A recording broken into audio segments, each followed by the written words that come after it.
वक्रतुण्डमहाकाय सूर्यकोटिसम्प्रभा निर्विघ्नं कुरु मे देव सर्वकार्येषु सर्वदा। गुरुर्ब्रह्मा गुरुर्विष्णुः गुरुर्देवो महेश्वरः गुरु साक्षात् परं ब्रह्म तस्मै श्री गुरवे नमः।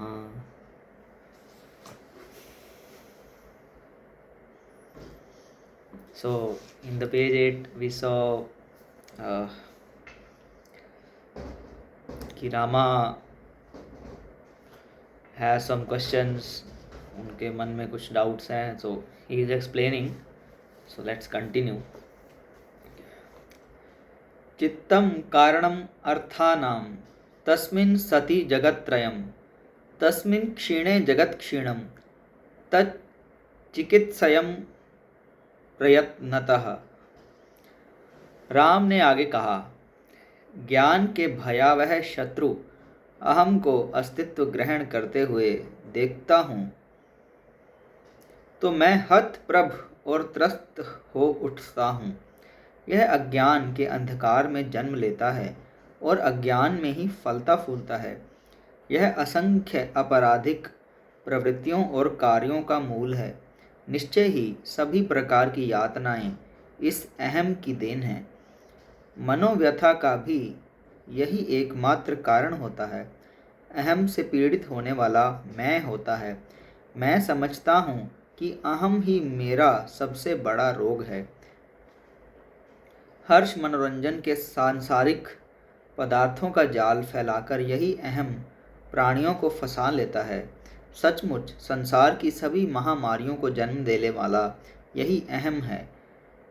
इसी के कारण व्यक्ति आत्मसंयम खो बैठता है, सद्गुणों को तिलांजलि दे देता है और मन की शांति भी गंवा बैठता है। मैं राम हूँ, अहम की इस धारणा को त्याग कर और अपनी सभी इच्छाओं को त्याग कर मैं स्वयं में स्थित रहना चाहता हूँ। मैं समझता हूँ कि अहम की भावना से जो कुछ भी करता हूँ वह व्यर्थ होता है। जो अहम नहीं है वही सत्य है।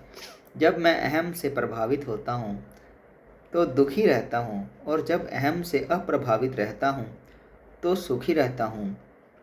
अहम लालसाओं को बढ़ावा देता है, उसके बिना वे लालसाएं विनष्ट हो जाती हैं। बिना किसी कारण के यही अहम अपना पारिवारिक जाल और सामाजिक संबंधों को फैलाकर अनजान आत्मा को अपनी पकड़ में ले लेता है। मैं सोचता हूँ कि अहम से मुक्त हूँ, फिर भी मेरी स्थिति दयनीय है। कृपया मुझे ज्ञान दें।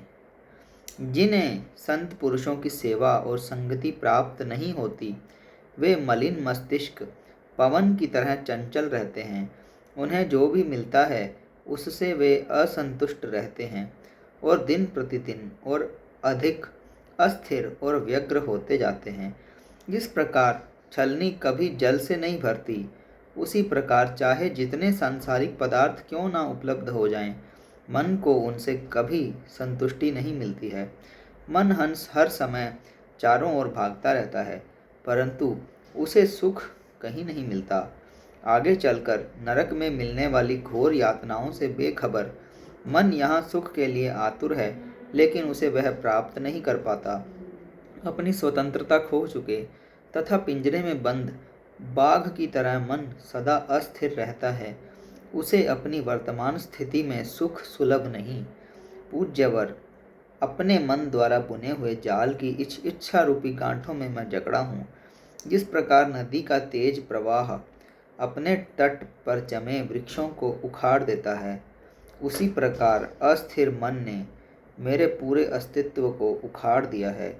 जिस प्रकार सूखे पत्तों को वायु उड़ा ले जाती है, उसी प्रकार मन मुझे उड़ाए चला जा रहा है।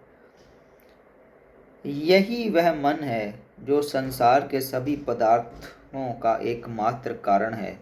तीनों लोकों का अस्तित्व भी मन सृजित पदार्थों से ही है। जब मन का अस्तित्व नहीं रहता तो ये लोग भी अपना अस्तित्व खो बैठते हैं। तो this is the meaning of the shloka. चित्तम कारणम अर्थानां तस्मिन् सति जगत्त्रयं तस्मिन् क्षीणे जगत्क्षीणं तत् चिकित्सयं प्रयत्नतः। So we'll continue. Jai.